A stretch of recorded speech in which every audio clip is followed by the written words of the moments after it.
Okay. I've been through the system, buddy. I know how it works. I know you have. You're Jeff. not my friend. All you're trying to get is some stupid ass confession, and you're not gonna get one. On a seemingly regular evening in 2011, alarm bells began to sound itself in a local 7-Eleven. Reports of an armed robbery began flooding into the local police department. But upon arrival at the scene, the suspect was nowhere to be found. After expanding the search, that's when it's assumed police heard commotion in a house nearby. And without any other leads, they stormed in, discovering a known heroin addict sitting inside with a gun. Without any other evidence, they arrested the man and brought him to be interviewed. This so-called addict was Jeff Pearson, the man who committed the robbery. And the following goes down in history as one of the only times a man single-handedly beat the cops at their own game. All that while experiencing horrific heroin withdrawals. This is what happens when the suspect outsmarts the cop. The next 24 hours were captured on police cameras within the interview room, but conversely to most footage similar to this, it was originally uploaded to the suspect's own YouTube channel on the 25th of September 2011. This is the first sign of what makes Jeff a cult figure and a legend within the interrogation community. Jeff was held in police custody for almost an entire day, but all of the footage from the 3 interrogation sessions held barely 15 minutes. Given that robbery and arrest took place within the state of Georgia, the usual minimum sentence would be around 10 years imprisonment, ranging up to a maximum of life without parole. But it would transpire that Jeff wouldn't end up doing a minute of this time. And instead of serving multiple decades behind bars, he spent a day being served drinks and candy while delivering a masterclass in what to do while in police custody. The following footage shows us in stunning detail what methods the cops will try on you, and how to dodge them like an absolute pro. The footage starts with Jeff handcuffed in a small, windowless room dressed in prison scrubs. It's clear he's already been processed and spent some time in a cell, likely while the cops spent some time gathering the evidence and prepared to question him. Am I under arrest? For now. I'm under arrest? Yeah, I'll explain everything, but before I explain myself to you, before we talk to each other, I need to read your rights, okay? What am I under arrest for? Well, like I said, I need to read your rights first. Obviously, the charge is robbery, okay? Jeff immediately opens by asking if he's under arrest and on what grounds. From the first moment, it's evident that Jeff has done his research, as this is exactly what you should be doing in this situation.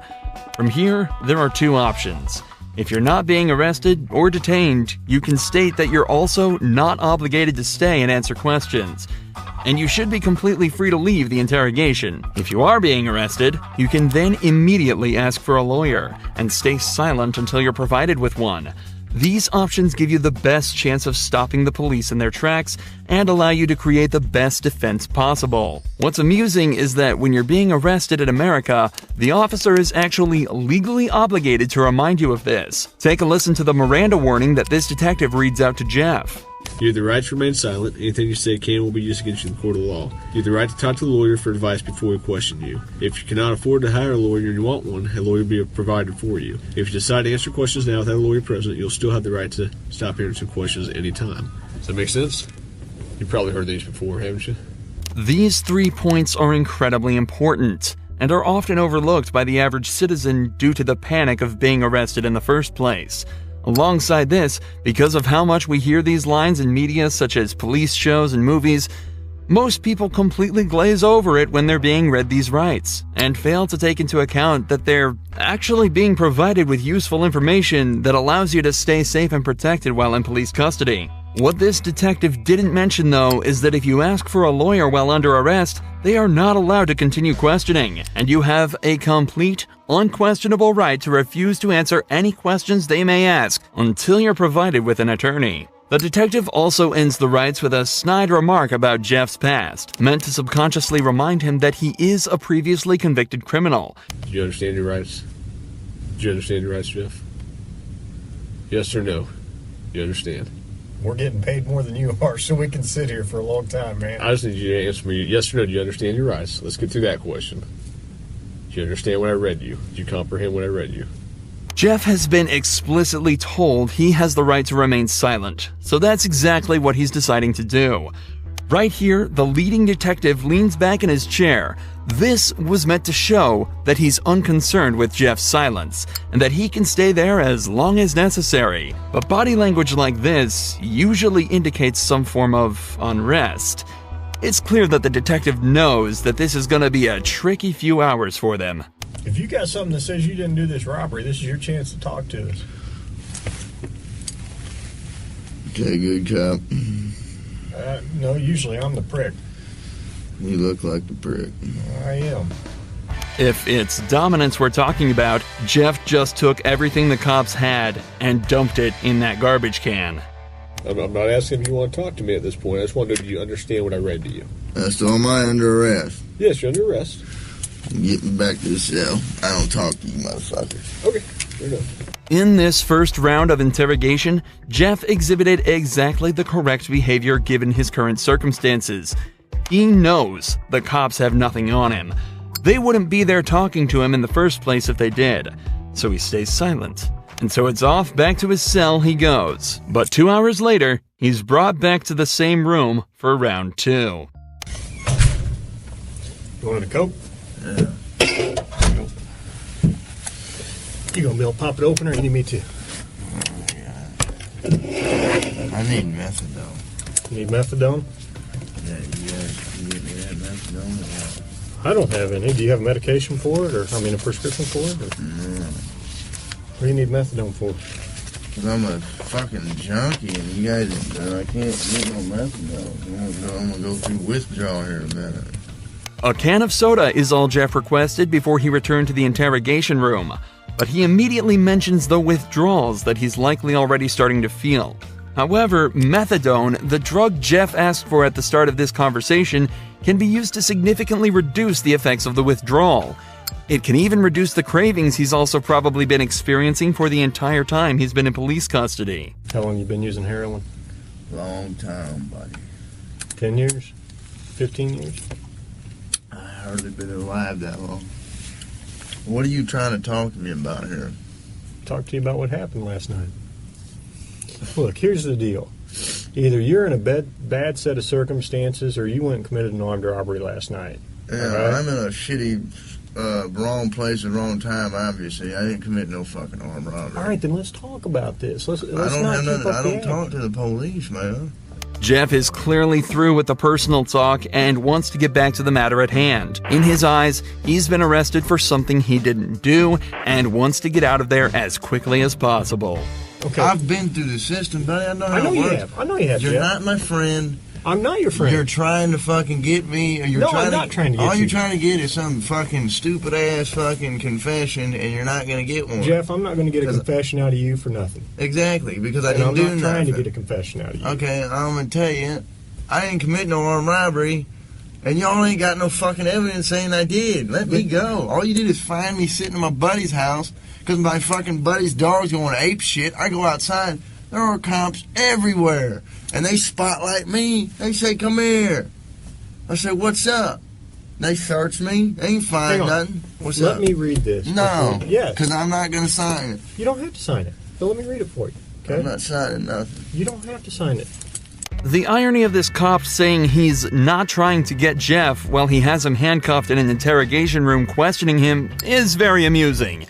But even through all this, every part of what Jeff said here is so perfect, it almost sounds rehearsed.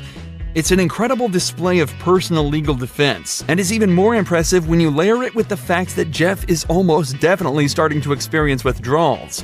I also want to highlight the point Jeff made about how cops are simply trying to force a confession out of him. One of the main techniques used in these interrogations is the Reed technique, developed by a former cop and psychologist in the 1960s after he extracted a confession from a man accused of murdering his own wife. The technique consists of 9 steps, beginning with a polite discussion about why the suspect is being accused of the crime, followed by using certain body language and actions within the interrogation as a display of guilt. The method ends with offering the suspect 2 alternative statements they can agree with, one of which is slightly more acceptable than the other, but whichever is chosen admits guilt and is counted as a confession.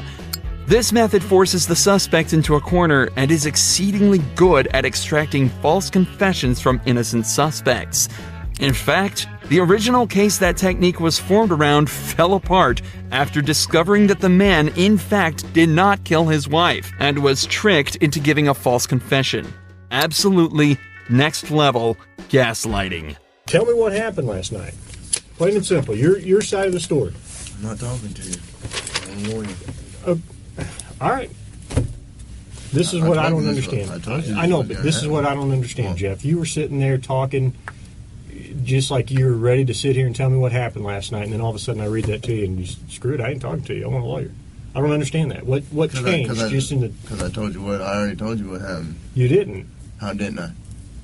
You didn't tell me what happened last night. How didn't I just tell you what? But now you've handcuffed me, and I can't talk to you because you asked for an attorney. So okay, that's fine. But I will tell you right now, you're still on a hold for a robbery. I know. I don't know why. I need a fucking lawyer because obviously I didn't do nothing.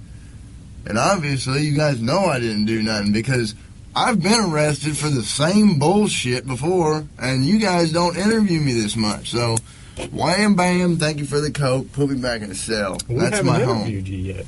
Jeff has now asked for a lawyer and is once again refusing to answer questions. But we're only halfway through this footage, and Jeff's ability to defend himself and completely destroy this cop only gets better from here. Here's what the deal is. I have enough evidence Like what? of the armed robbery, okay? But, you know, if you're saying you didn't do it, you need to give me your side of the story. I didn't do it. Okay, well, give me your side of the story.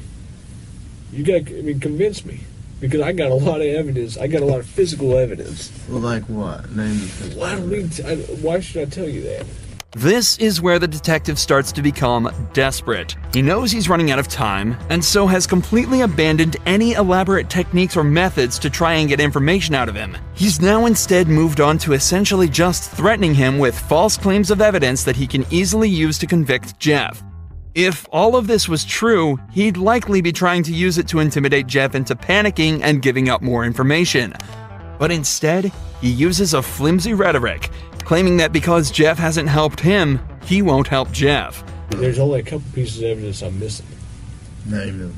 What's that? Name them. Well, why do I need to do that? You haven't helped me out at all.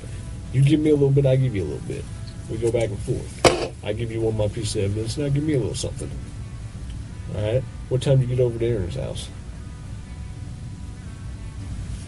No, anything I say here can and will be used against me. Sure, but anything you say here, I can also tell your parole officer that you helped me out. That doesn't mean dick. Now the detective is desperately trying to bargain with Jeff. If he helps the cops out, they'll put in a good word with his parole officer. But Jeff immediately realizes that means absolutely nothing. What does a gold star mean if you're stuck in prison for 20 years? This further enforces the idea that cops have absolutely nothing to convict Jeff with, and also shows that they know they're running out of time. Jeff has asked for a lawyer, yet they're still sitting there questioning him, as if that's not a blatant violation of the rights that they have read to Jeff on 3 separate occasions. They know that if they don't get anything out of him soon, their time will run out, and Jeff is watching the clock closely. For the next 4 minutes of the interrogation, Jeff continues to deny and combat anything the police say to him. They bring up the gun that he was found with, continue to try and strike a deal, and even try to scare him by taunting him with what being back in prison would be like, and without any of the drugs he's grown a dependency to. But throughout all of this, Jeff stays totally stone-faced. He knows he's almost won. I'm done, man. Fuck this. I'm not even answering. All this shit that I just said is gonna be fucking written in the discovery now, right? What? You haven't said nothing. I mean, every little stupid thing that you've asked me, dude, is going to be in the discovery. I'm not even going to do discovery. The prosecutor is. Okay. So, you halfway know the system, how things work, and you halfway don't. Am I right? I half-ass know Yeah. that the only reason I came up here is to get a fucking Coke. Okay. And I got it. But now I want a Butterfinger. But that's not going to happen for a while. What, the Butterfinger? Yeah. Why not?